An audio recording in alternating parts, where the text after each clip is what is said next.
Good morning student. बेटा आज हम तीसरा पेपर स्टार्ट करेंगे। पेपर थर्ड जो है वो है अपना टेरिडोफाइटा, जिम्नोस्पर्म व पेलियोबोटमी। ये अपना तीसरा पेपर है, टेरिडोफाइटा, जिम्नोस्पर्म और पेलियोबोटमी। ठीक बेटा। और इस पेपर जो है इसकी हम पहली यूनिट लेते हैं टेरिडोफाइटा कि टेरिडोफाइटा क्या है, उसकी विशेषताएं क्या है। ठीक है बेटा। तो टेरिडोफाइटा टेरिडोफाइटा टेरिडोफाइटा जो शब्द है, ये शब्द 1866 में हेक्कल नामक जो वैज्ञानिक थे उन्होंने इसका सबसे पहले प्रयोग किया था और टेरिडोफाइटा शब्द दिया था। तो टेरिडोफाइटा जो शब्द है ये किसने दिया था? हेक्कल नामक वैज्ञानिक के द्वारा दिया गया था। ठीक बेटा। उसके बाद जैसे टेरिडोलॉजी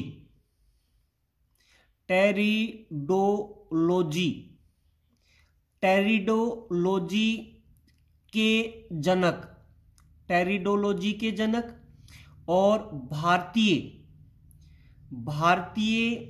टेरिडोलॉजी के जनक। भाई टेरिडोलॉजी मतलब क्या हो गया कि जिसमें टेरिडोफाइटा का अध्ययन किया जाता है।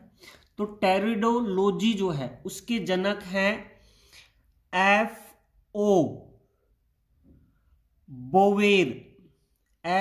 बोवेर जो है वो टेरिडोलॉजी जो है उसके जनक हैं। और भारतीय टेरिडोलॉजी जो है उसके जनक हैं S.S. बीर जो हैं, इन्हें भारतीय टेरिडोलॉजी के जनक कहा जाता है। और F.O. बोवेर जो हैं उन्हें टेरिडोलॉजी के जनक कहा जाता है। ठीक है बेटा।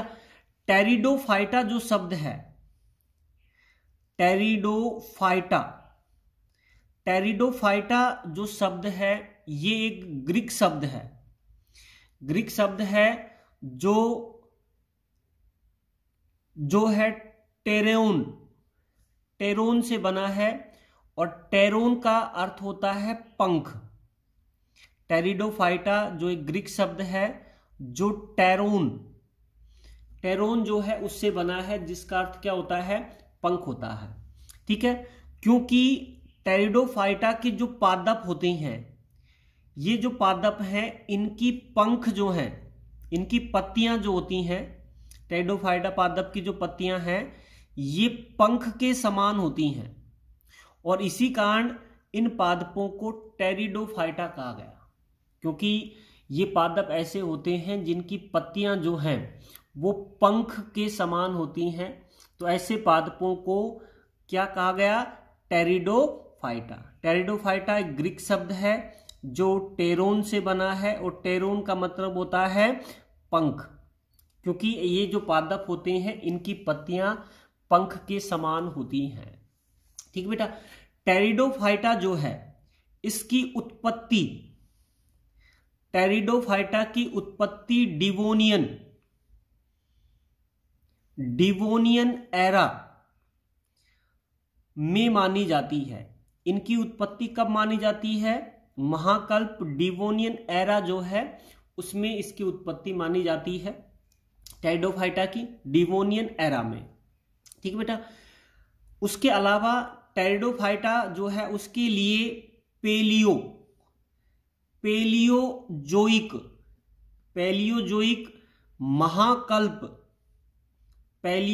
महाकल्प जो है ये टेरिडोफाइटा के लिए स्वर्णिमय काल कहा जाता है।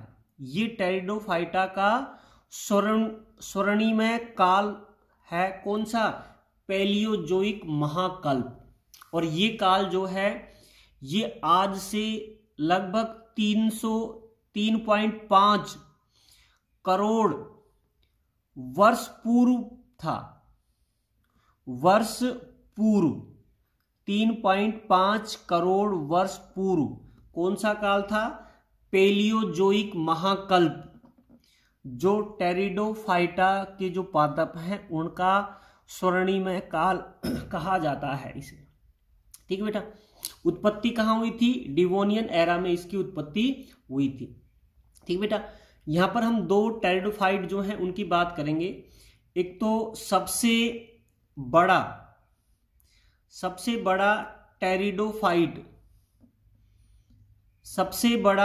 टेरिडोफाइट, और दूसरा है सबसे छोटा टेरिडोफाइट। सबसे बड़ा टेरिडोफाइट और सबसे छोटा टेरिडोफाइट कौन सा है? देख बेटा, सबसे बड़ा जो टेरिडोफाइट है वो है साइथिया, या इसे कह सकते हैं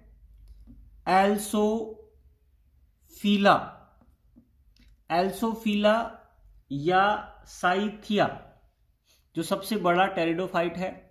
और सबसे छोटा जो टेरिडोफाइट है वो है एजोला। एजोला सबसे छोटा टेरिडोफाइट है, एजोला याद रखना बेटा। और ये सबसे बड़ा जो टेरिडोफाइट है वो साइथिया या एल्सोफिला और साइथिया, ये सबसे बड़ा टेरिडोफाइट है, और एजोला सबसे छोटा टेरिडोफाइट है। ठीक है बेटा, यहां तक। उसके आगे देखिए, टेरिडोफाइट जो है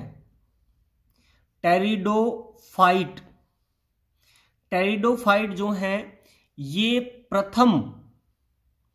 प्रथम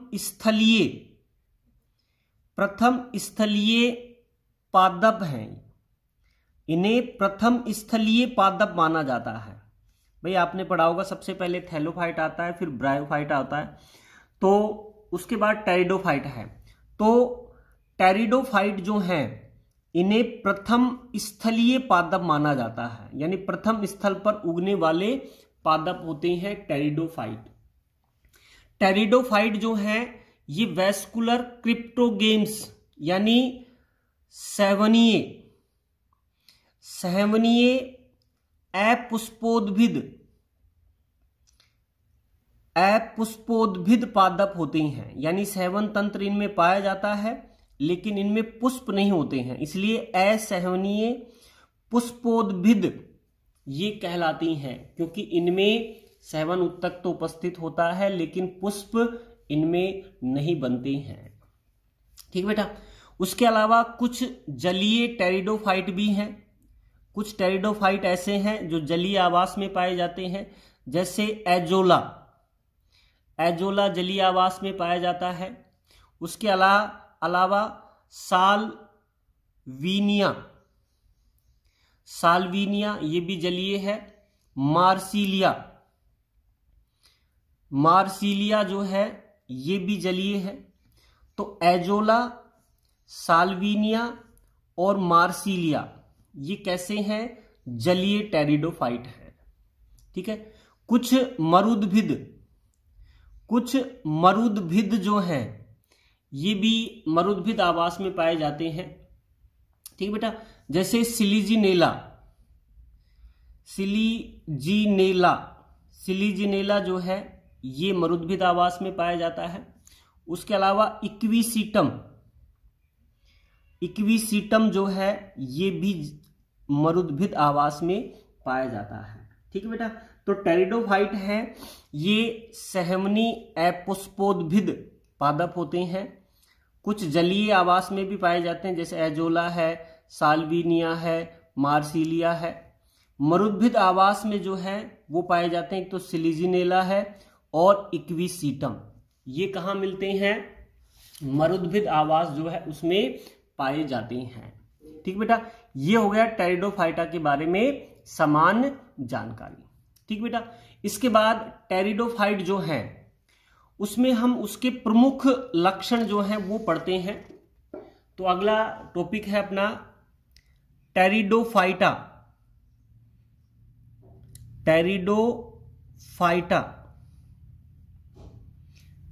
की विशेषताएं।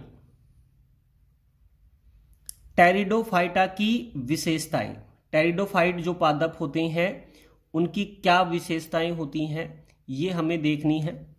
तो देखिए बेटा, टेरिडोफाइटा जो है इसका मुख्य जो पादप होता है टेरिडोफाइटा का, ये मुख्य पादप जो है स्पोरोफाइटिक होता है।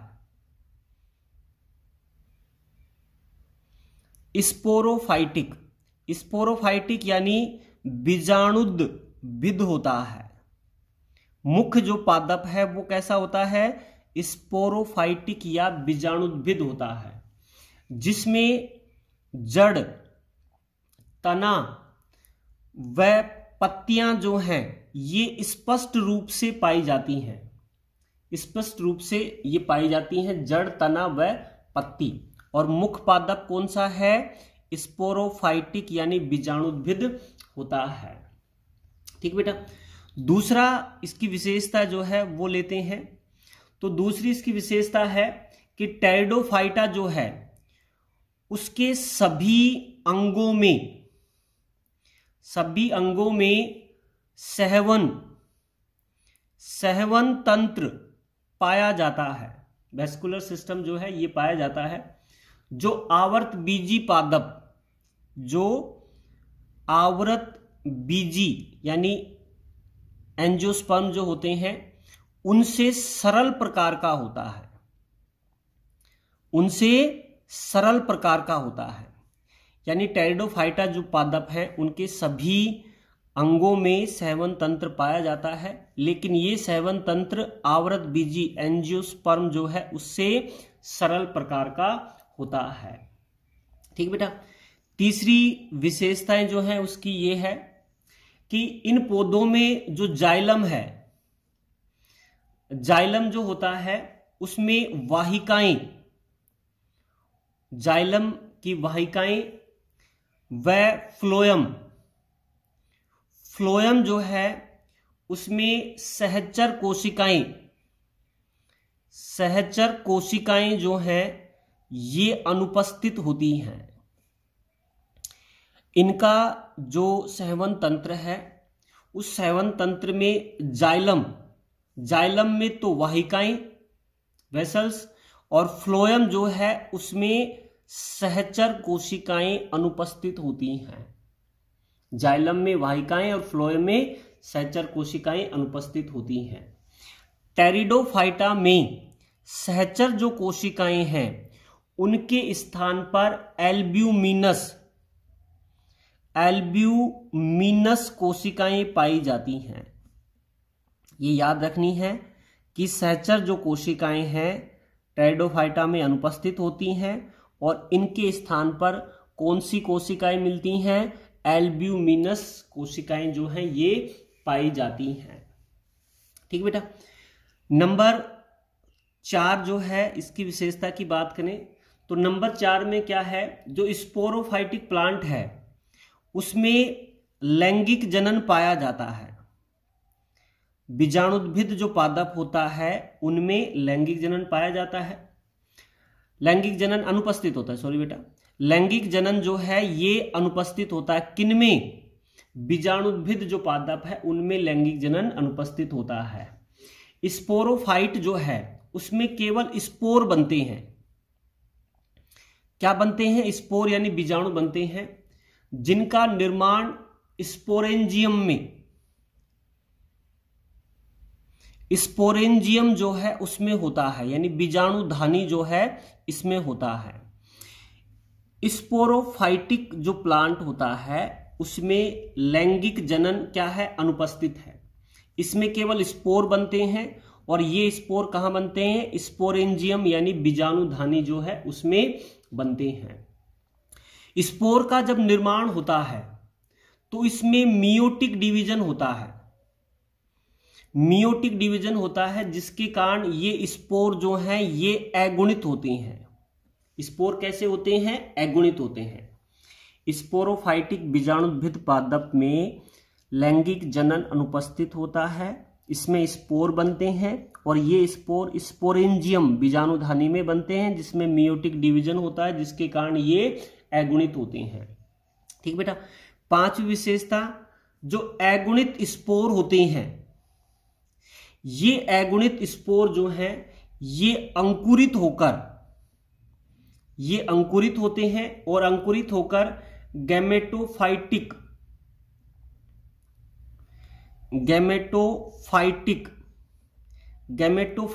प्लांट यानी युग्मकोद्भिद पादप जो है उसका निर्माण करते हैं। भाई स्पोर जो है, जो अगुणित है, ये अंकुरित होंगे और क्या बनाएंगे, स्पोरोफाइटिक प्लांट यानी युग्मकोद्भिद जो पादप है, गैमेटोफाइटिक प्लांट जो है युग्मकोद्भिद पादप जो है उसका निर्माण करते हैं, जिससे प्रोथैलस का निर्माण होता है। क्या बनेगा बेटा, प्रोथैलस जो है उसका निर्माण होता है। भाई लैंगिक जनन स्पोरोफाइटिक जो पादप है उसमें अनुपस्थित है, जिसमें स्पोर बनेंगे जो अगुणित होते हैं। स्पोर अंकुरित होंगे, गैमेटोफाइटिक जो प्लांट है यानी युग्मकोद्भिद पादप बनेगा, जिससे क्या बनेगा, आगे चलकर प्रोथैलस जो है उसका निर्माण होता है। ठीक बेटा, प्रोथैलस अगली विशेषता अगर पढ़े हम तो प्रोथैलस जो है ये बहुकोशिकीय होता है। कैसा होगा बेटा, बहुकोशिकीय। प्रोथैलस बहुकोशिकीय होता है, स्वयं पोषी होता है और सेल्फ डिपेंडेंट होता है, यानी जो है स्वयं पर आधारित होता है। ठीक है बेटा, तो प्रोथैलस बहुकोशिकीय है, स्वयं पोषी होता है। ठीक है बेटा, अगली विशेषता है इसकी नंबर 7 पर, वो विशेषता है प्रोथैलस। प्रोथैलस जो होता है, इस प्रोथैलस पर अब लैंगिक जननांग विकसित होते हैं। प्रोथैलस पर क्या विकसित होंगे, लैंगिक जननांग विकसित होते हैं, जिसमें जो नर जननांग है उसे एंथ्रीडिया कहा जाता है। ये क्या कहलाएगा, एंथ्रीडिया कहलाएगा। नर जननांग एंथ्रीडिया कहलाता है और मादा जननांग जो होता है ये आर्चिगोनिया कहलाता है। नर जननांग एंथ्रीडिया कहलाएगा, मादा जननांग जो है ये आर्किगोनिया कहलाता है।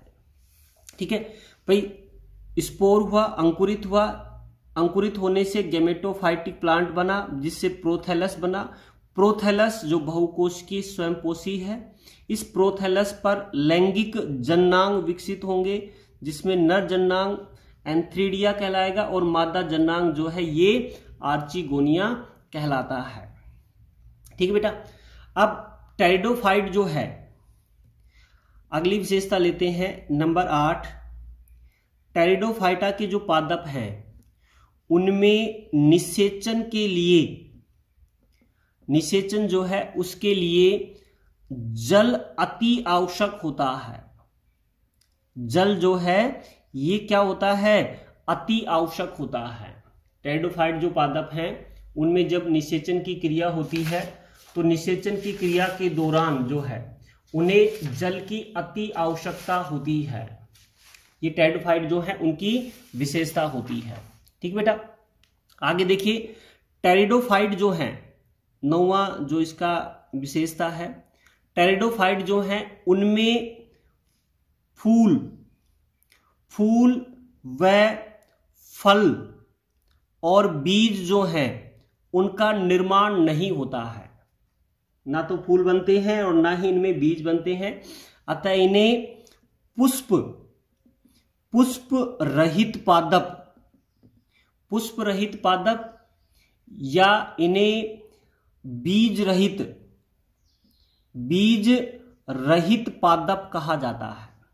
पुष्प रहित व बीज रहित पादप ये कहलाते हैं, क्योंकि इनमें ना तो पुष्प बनते हैं और ना ही बीज बनते हैं। ठीक बेटा, उसके बाद निषेचन से जो जाइगोट बनता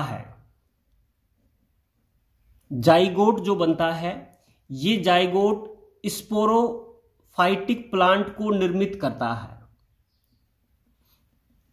स्पोरोफाइटिक प्लांट जो है उसको निर्मित करता है। यहां पर स्पोर अंकुरित हुआ तो गैमेटोफाइट प्लांट बना था। उसके बाद फिर जननांग विकसित हुए, जननांग, नर जननांग, मादा जननांग, निषेचन हुआ।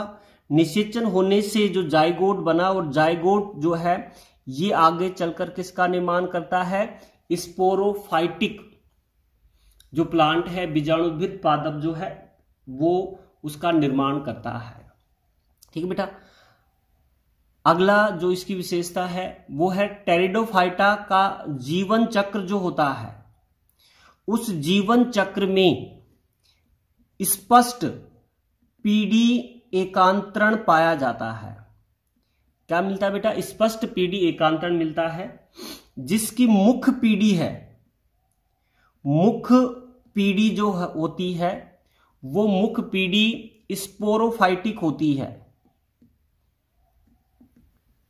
स्पोरोफाइटिक बीजाणु मुख्य पीढ़ी होती है जो लंबी अवधि की होती है। कैसी होती है, लंबी अवधि की होती है। और दूसरी जो पीढ़ी होती है वो गैमेटोफाइटिक पीढ़ी होती है जो लघु अवधि की होती है, यानी कम समय की होती है। मुख्य पीढ़ी स्पोरोफाइटिक यानी बीजाणुद्भिद है, दूसरी पीढ़ी गैमेटोफाइटिक है जो कम अवधि की होती है। ठीक बेटा, ये है टेरिडोफाइट जो है उनकी कुछ विशेषताएं हैं। देखिए बेटा, एक बार दोबारा समझना, टेरिडोफाइट जो है इसका मुख्य पादप जो है वो स्पोरोफाइटिक यानी बीजाणुद्भिद होता है, जिसमें जड़, तना व पत्तियां स्पष्ट रूप से होती हैं। सभी अंगों में सेवन तंत्र उपस्थित है, लेकिन ये सेवन तंत्र जो है आवर्त बीजी पादपों से सरल प्रकार का होता है। जाइलम में वाहिकाएं, फ्लोएम में सहचर कोशिकाएं अनुपस्थित, लेकिन सहचर कोशिकाओं के स्थान पर एल्ब्यूमिनस कोशिकाएं पाई जाती हैं। स्पोरोफाइटिक जो पादप है उसमें लैंगिक जनन नहीं होता है, स्पोर बनते हैं।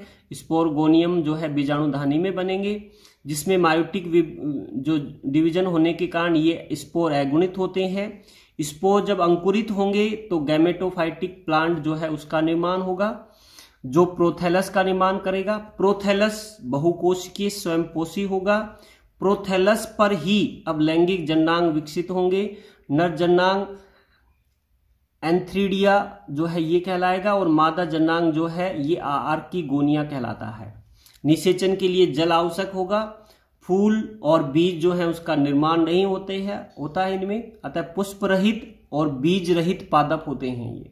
ठीक है बेटा, जब निषेचन के पास जो जाइगोट बनेगा, जाइगोट से स्पोरोफाइटिक पीढ़ी यानी बीजाणुद्भिद पीढ़ी बनेगी। पहले युग्मकोद्भिद बनी थी, अब बीजाणुद्भिद पीढ़ी बनेगी।